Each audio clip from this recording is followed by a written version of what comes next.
தாய் தமிழ் உறவுகளுக்கு வணக்கம். திமுகவின் தோல்விக்குரிய காரணங்கள் என்ற தலைப்பில் இந்த காணொளியை நாம் காண்கின்றோம்.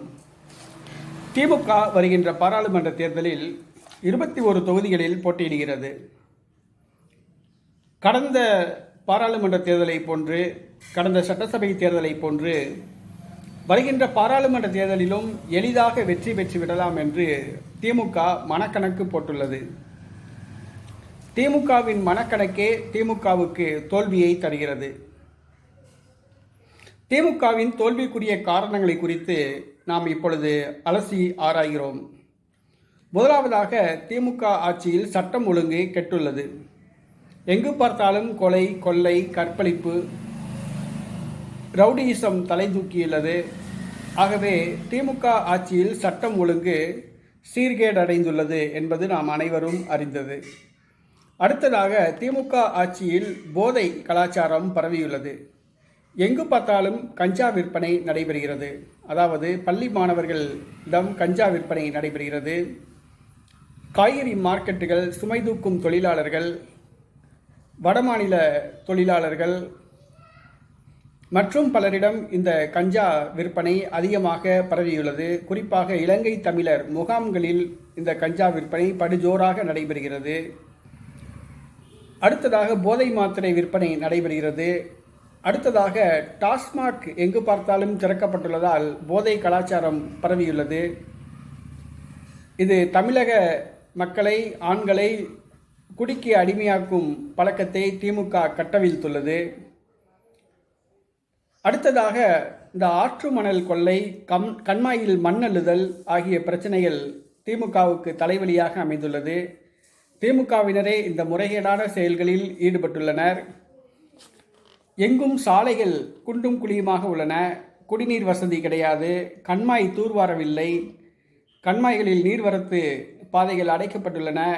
கண்மாய்கள் தூர்வாராததால் மழைநீர் தேங்க முடியவில்லை. விவசாயிகளுக்கு எந்த உருப்படியான திட்டமும் கிடையாது. அடுத்ததாக, பழைய ஓய்வூதிய திட்டம் முன்பு நடைமுறையில் இருந்தது. ஆனால் ஜெயலலிதா ஆட்சி காலத்தில் அந்த திட்டம் ரத்து செய்யப்பட்டு புதிய ஓய்வூதிய திட்டம் அரசு பணியாளர்களுக்கு அறிமுகப்படுத்தது.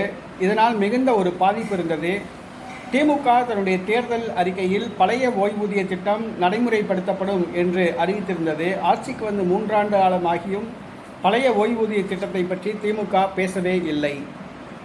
அடுத்ததாக, ஜெயலலிதா ஆட்சி காலத்தில் அமுல்படுத்தப்பட்ட அனைத்து திட்டங்களும் ரத்து செய்யப்பட்டுள்ளன. குறிப்பாக பள்ளி மாணவர்களுக்கு கல்வி உதவித்தொகை இதுவரைக்கும் வழங்கப்படவில்லை. அடுத்ததாக, திமுக புதுமை பெண் திட்டம் என்ற ஒரு திட்டத்தை கொண்டு வந்தது. 6ஆம் வகுப்பு முதல் 12ஆம் வகுப்பு வரை அரசு பள்ளியில் படிக்கும் மாணவிகளுக்கு கல்லூரிக்கு சென்றால் மாதம் 1000 வழங்கப்படும் என்று.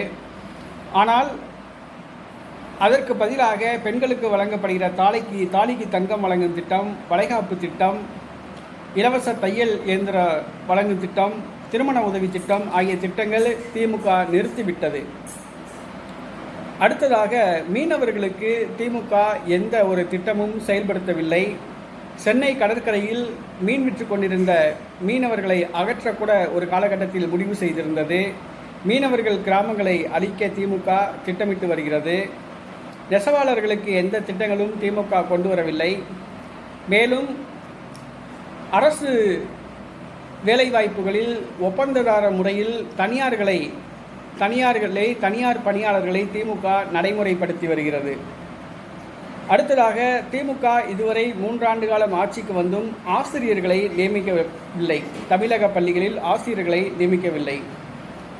அடுத்ததாக, திமுகவின் நிர்வாக திறமை மிகவும் மோசமானதாக இருக்கிறது.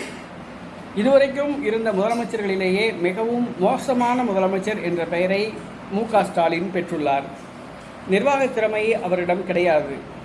அடுத்ததாக, தமிழக அமைச்சர்கள், சட்டமன்ற உறுப்பினர்கள், எம்எல்ஏ, எம்பிக்கள், திமுக உள்ளாட்சி பிரதிநிதிகள் அவர்கள் கோடியாக கொள்ளையடித்துள்ளார்கள், சொத்து சேர்த்துள்ளார்கள். அமலாக்கத்துறை செந்தில் பாலாஜி, திருவண்ணாமலையைச் சார்ந்த வேலு, பொன்முடி, அனிதா ராதாகிருஷ்ணன் ஆகியோரிடம் சோதனை நடத்தியுள்ளது.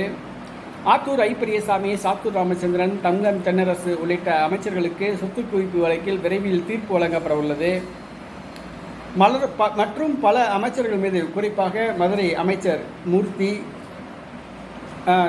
KN நேரு உள்ளிட்ட அமைச்சர்கள் மீது கோடியாக சொத்து சேர்த்ததாக புகார் எழுந்துள்ளது. மு.க. ஸ்டாலின் மருமகன் சபரீசன் ஒரே ஆண்டில் 30,000 கோடி ரூபாய் சொத்து சேர்த்ததாக அமைச்சர் PTR கூறிய அந்த ஒளிப்பதிவை கூட வெளியாகி பரபரப்பை ஏற்படுத்தியது. ஆகவே அமலாக்கத்துறை மேலும் தேர்தல் நேரத்தில் இன்னும் தன்னுடைய சோதனையை தீவிரப்படுத்தலாம் என்று கூறப்படுகிறது. நேற்றைய தினம் திருநெல்வேலியிலே திமுக பொறுப்பாளர் ஆவுடையப்பன், முன்னாள் சபாநாயகர், அவரிடம் கோடியாக தேர்தல் ஆணையம் பணத்தை பறிமுதல் செய்துள்ளது. மேலும் திமுக தன்னுடைய தேர்தல் வாக்குறுதியான நீட் தேர்வு ரத்து, அதை பற்றி பேசவே இல்லை. மகளிருக்கு 1000 வழங்கப்படும் என்று கூறிவிட்டு பல மகளிருக்கு, ஏறத்தாழ ஒரு 20 லட்சம் மகளிருக்கு 1000 ரூபாய் வழங்கப்படவில்லை, விடுபட்டுள்ளது. மேலும் மாதாந்திர மின் கணக்கீட்டு முறை அமுல்படுத்தப்படும் என்று கூறிவிட்டு 3 ஆண்டு காலம் ஆகிவிட்டது, அதை பற்றி திமுக பேச மறுக்கிறது. இலவசமாக பேருந்தில் பெண்களுக்கு பயணம் என்று கூறிவிட்டு குறிப்பிட்ட பேருந்துகளுக்கு மட்டும், அதாவது அரசு பேருந்துகளிலேயே 10% பேருந்துகளுக்கு மட்டும்தான் மகளிருக்கு இலவசம் திமுக நடைமுறைப்படுத்தியுள்ளது. இது திமுக இந்த செயல்பாட்டை பெண்கள் மத்தியிலே திமுகவிடம் ஒரு அதிருப்தியை ஏற்படுத்தியுள்ளது. கூட்டுறவு கடன் ரத்து என்று கூறிவிட்டு அதற்கு வயது உச்சவரம்பு என்று நிர்ணயித்து இதிலும் திமுக அதிருப்தியை தேடிக்கொண்டது. மேலும் திமுக அறிவித்துள்ள வேட்பாளர் பட்டியலில் ஒருவர் கூட கோனார் கிடையாது, ஒருவர் கூட நாடார் கிடையாது, ஒருவர் கூட பிள்ளைமார் கிடையாது, ஒருவர் கூட மூப்பனார் கிடையாது, ஒருவர் கூட கிறிஸ்தவர் கிடையாது, ஒருவர் கூட இஸ்லாமிய சமூகத்தை சார்ந்தவர் கிடையாது. இது போக திமுக கூட்டணி கட்சிகளிடம் அதிருப்தி உள்ளது. குறிப்பாக விடுதலை சிறுத்தைகள் கட்சி, மதிமுக, இந்திய யூனியன் முஸ்லீம் லீக், மனிதநேய மக்கள் கட்சி, காங்கிரஸ் கட்சி ஆகியவை திமுகவிடம் மேல் அதிருப்தி ஏற்பட்டுள்ளது. தங்களுக்கு போதுமான தொகுதிகள் ஒதுக்கவில்லை என்ற அதிருப்தி ஏற்பட்டுள்ளது. இதுபோக கூட்டணி கட்சிகள் திமுகவுக்கு ஒத்துழைக்கவில்லை. மேலும் திமுக கட்சி தொண்டர்களே இந்த தேர்தலை அசால்ட்டாக எடுத்துக்கொண்டுள்ளனர். அதாவது நாம் எப்படியும் வெற்றி பெற்று விடுவோம் என்று சாதாரணமாக எடுத்துக்கொண்டுள்ளனர். ஆக இது போன்ற காரணங்களால் திமுக தோல்வியடையக்கூடிய ஒரு நிலை ஏற்பட்டுள்ளது. ஆனால் திமுக வெற்றி பெறும் என்று 37 தொகுதி 30 தொகுதி வெற்றி பெறும் என்று கருத்து கணிப்புகள் தெரிவிக்கின்றன. ஆனால் கள ஆய்வின்படி திமுக 20க்கும் மேற்பட்ட தொகுதிகளில் தோல்வியடையக்கூடிய ஒரு நிலைமையே ஏற்பட்டுள்ளது. மேற்சொன்ன காரணங்கள் திமுக தோல்விக்கு வித்திடும் என்பது அது மட்டும் உண்மை.